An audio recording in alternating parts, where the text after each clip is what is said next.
Hello my friends, welcome to another episode of Chronicon. My name is Wilfred. So it's been a while since I've made the video for Chronicon, mainly because my work has been hectic. My life has also been hectic.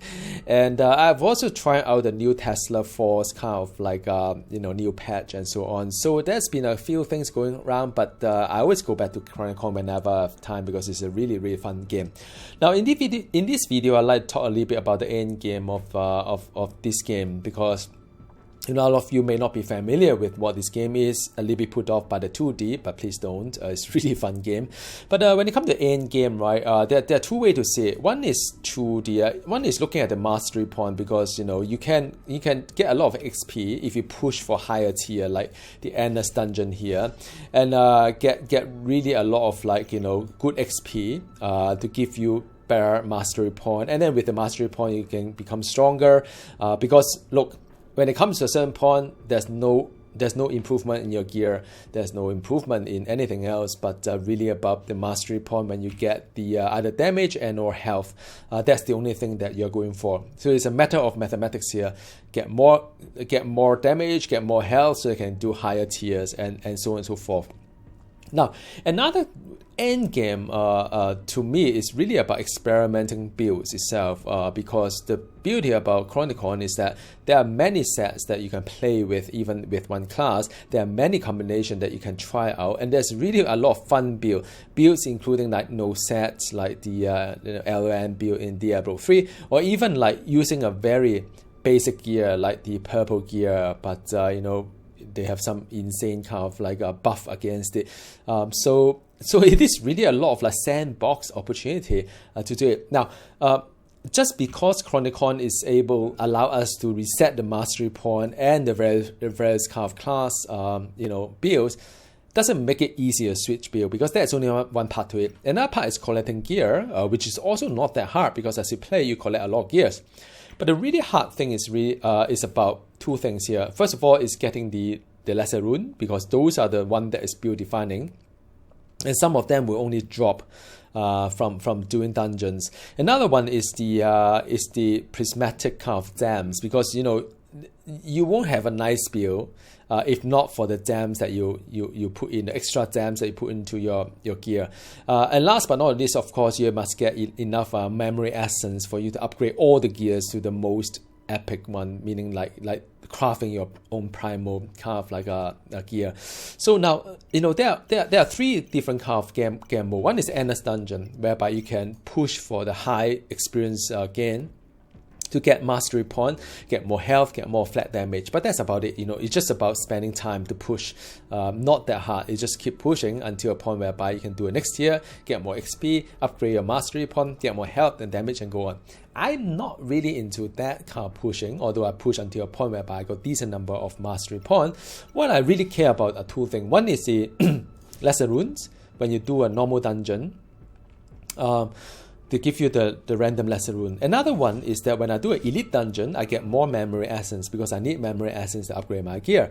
So it really depends on what I'm requiring at that moment. I'll just switch between the two of them to see what works more for my build. So in this video, I'm going to play a little bit of the dungeon here. Now people ask me about magic find and so on. So if you notice, if you do endless dungeon, regardless of what tier you are, either the tier 1 is easiest or all the way to whatever number you have, there's no difference in terms of magic find. Your magic find is exactly the same. If you look at the dungeon anomaly, the magic find is 250% at the 15 lead mythic 15. Now, of course, the lower it is, the lower the magic find, and magic find determine, of course, things like prismatic dams and what have you.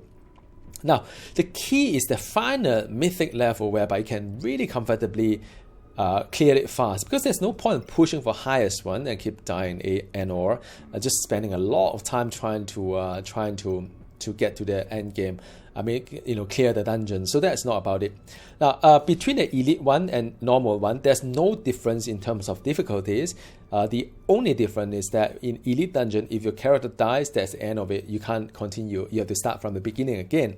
But the dungeon anomaly is the one that you could, just keep resting in town and so on. Now, the reward, of course, is very different. One is on the lesser rune, Another one is on the the more memory essence. It could even be better than the Endless Dungeon of the same difficulties. If you look at Endless Dungeon in the in the lowest tier, which is higher than 15, by the way, it rewards you lesser memory essence. Because again, in a Endless Dungeon, you can just keep. The character could die and then get rest again if you are playing the soft core. All right, so now enough talking. The video here is really about building up the the lesson rune here. I've got quite a fair bit of lesson runes here, and I would like to collect more if I can to build my character.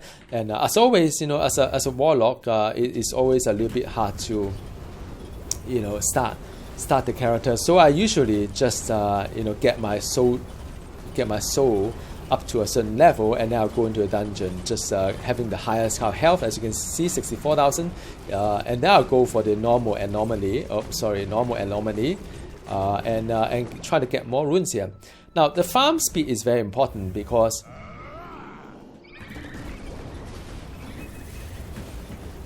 and I'm not really looting anything else, but really just looting the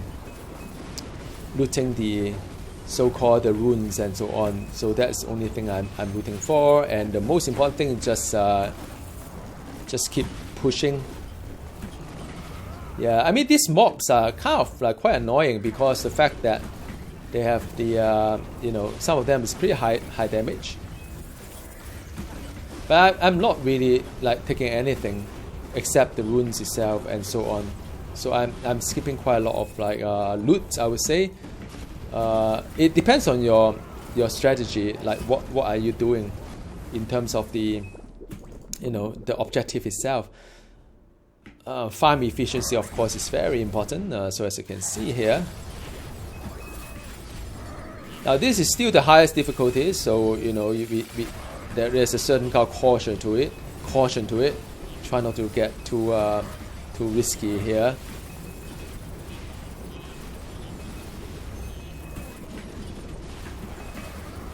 Yeah, but I mean, this is a really strong build. So in like Path of Exile or other games, they have this starter build that is always not that strong, and after that you have a really strong build. You can use the currency to play a strong build. In Chronicon, I'll do the other way around. I will actually start with a very strong build so that I can get a decent number of kind of mastery point, and I've got really good farming speed, so I can use it to reliably farm things like lesser rune or what have you. And then after that, I'll use I'll try out something that is more fun. May not be the most optimal, but that's okay. So that is usually my strategy when it comes to Chronicon. My advice is start with a summoner if you play a warlock. That is really one of the strongest so far. I mean, I'm sure there are other builds as well that is good, but I think I can't get this game right now.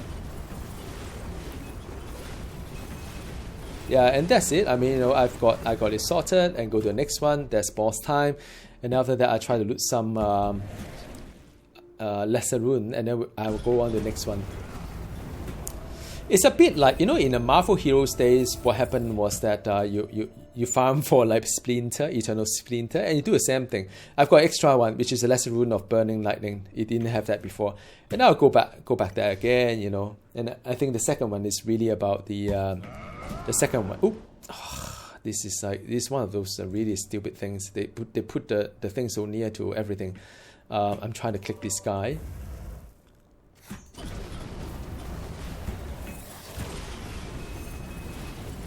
Alright, just keep moving and be careful about your health as well. I mean, like I said, this is not that easy. It's still hard, one of the highest difficulties in the game as a Mythic 15. A lot of time, people, I myself would create a character when I can do 15. I'm fine with it, I'll just move on to another build. Because that is really, like I said, it's the highest difficulties.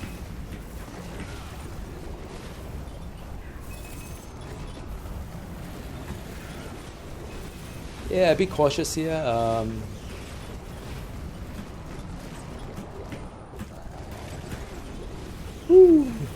Like some of these AoE can be rather harmful. Portal opened. So I just like, I have a double kind of like teleport, by the way.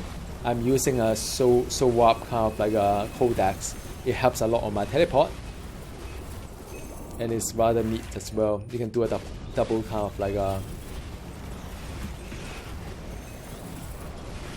teleport here, so it becomes very fast. Okay, and next one. On to the next one.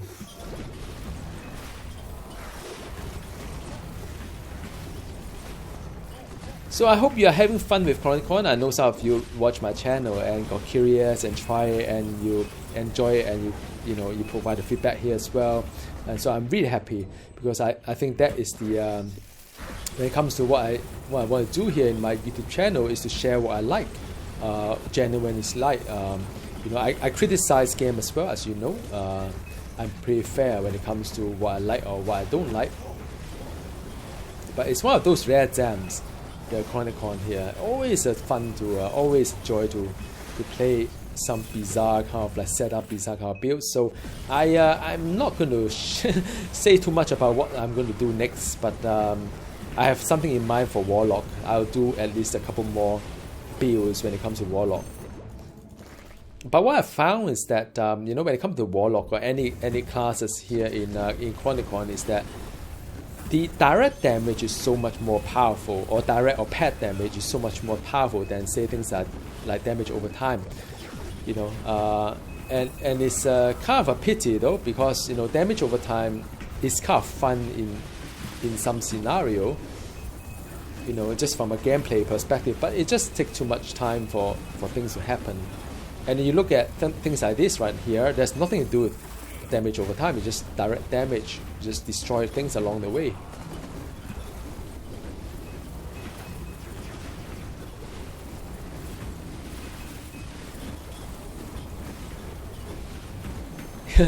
It's very, very effective. 98%, that's it, boss time, and here we go.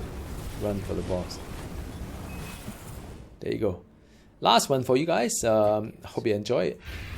But do stay tuned. I'll have a new build for you in very, very, very near future, once I get the kind of runes that I want. And if you look at, do I have any new runes? Yeah, I think I've got another one, a new one called Lesser Rune of Total Armageddon.